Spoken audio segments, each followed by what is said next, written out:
ഇത്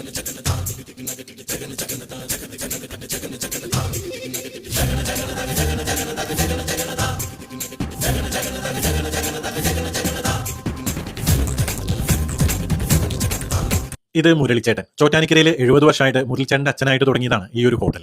മസാല ദോശയോടൊപ്പം ഉഴുന്നുവട നമ്മൾ ചോദിക്കാതെ റെസ്റ്റോറൻറ്റുകാർ വയ്ക്കുന്നതിനെ കുറിച്ച് നിങ്ങളുടെ അഭിപ്രായം എന്താ? ഒന്ന് കമൻറ്റ് ഇടണേ.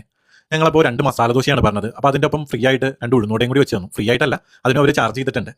നല്ല ചൂടുള്ള മസാല ദോശയും ആ ഒരു സാമ്പാറും ചട്നിയൊക്കെ വൈകുന്നേരം നല്ല മഴയത്ത് മിക്സ് ചെയ്ത് കഴിക്കാൻ നല്ല രസമായിരുന്നു.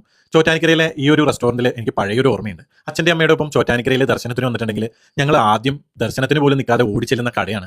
ഈ ഒരു കടയിൽ മസാല ദോശ കഴിക്കാൻ വേണ്ടിയിട്ട് മാത്രമായിട്ടായിരിക്കും ഞങ്ങൾ ചെറുപ്പത്തിൽ ഞാനും അനിയനും ഈ ചോറ്റാനിക്കരയിൽ ദർശനത്തിന് വന്നിട്ടുണ്ടാവുക എന്നുള്ളത് നല്ലൊരു ഓർമ്മയാണ്.